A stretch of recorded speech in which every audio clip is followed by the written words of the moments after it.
Welcome to your first grammar lesson for the IELTS speaking section of this course. Today we are going to focus on three main types of sentence structures that you can easily learn and use to score a higher band score in the IELTS speaking test. Now, before we move on, I understand that for many students grammar is a big worry. But there really isn't any need to be really worried about it. It's true that you do not have to be 100% accurate to get a good score in the IELTS test. It is expected that you may make some small mistakes. So, relax and have confidence in your speaking skills. Let's return to the band descriptors to help us to understand why those three main types of sentence structures can be very helpful. Again, if we take a look at the 7-band score, it simply says use a range of complex structures flexibly. An easier way to understand what complex structures is to think of it as just adding a lot more detail into your sentences when you are speaking. Now, that doesn't necessarily mean using lots of adjectives, but adding extra pieces of information, and that's what you will learn in this lesson. To help you understand what complex structures are, here are a few examples, and it is around the topic of transportation. Let's take a look at the first example. The ferry leaves at 10:30 a.m. tomorrow morning. I hope we can make it. Now, there are two simple sentences in this speaking part. A simple sentence is a sentence that only has one main point of information. The ferry leaves at 10:30 tomorrow morning is one piece of information. I hope we make it. That's another piece of information. So we can see that they are simple sentences. Let's take a look at more of a complex structure. The ferry leaves at 10:30 a.m. tomorrow morning, which is earlier than usual. I hope we can make it, although I'm not sure we will.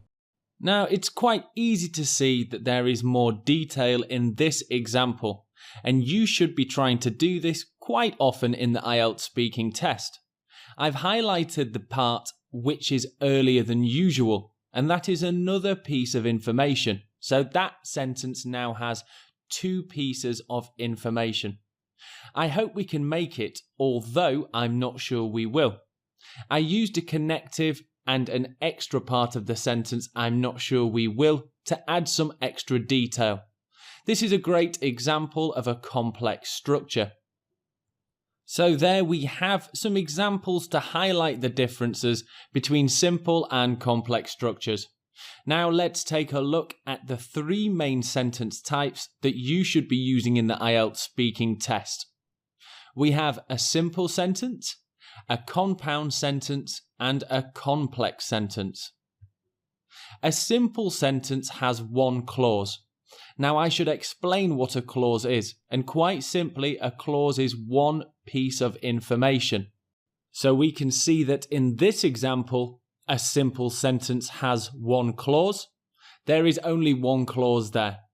So what about compound sentences? A compound sentence has two clauses and adds more detail. I've highlighted the two clauses in this sentence. Now let's take a look at a complex sentence. A complex sentence has an independent and dependent clause, which doesn't make sense on its own.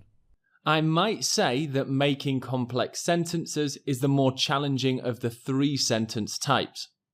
In red, I've highlighted which doesn't make sense on its own. Now, on its own, that part of the sentence, you wouldn't really understand what the point is.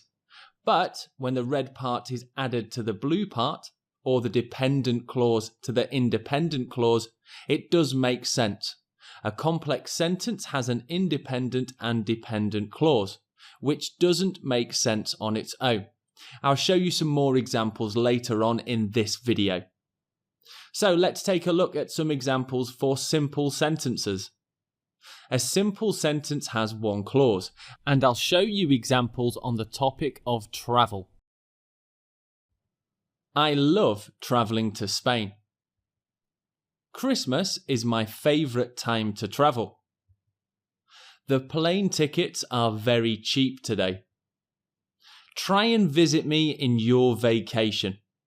These are all examples of simple sentences where there is only one clause or one main piece of information. Let's move on to compound sentences. A compound sentence has two clauses and adds more detail. Now you may have noticed that I've underlined and. And is a connective, and a compound sentence will always use a connective. I'll show you some examples around the topic of food. Cooking is a real passion of mine, but I'm not sure my food always tastes great. It's probably also worth noting that in compound sentences, there are two independent clauses. Instead of the connective, if you simply add a full stop, it would still make sense.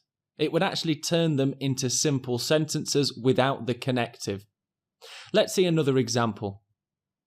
The food in India is so delicious because they have a strong food culture. British food can be quite bland, although English pies are very filling and warming.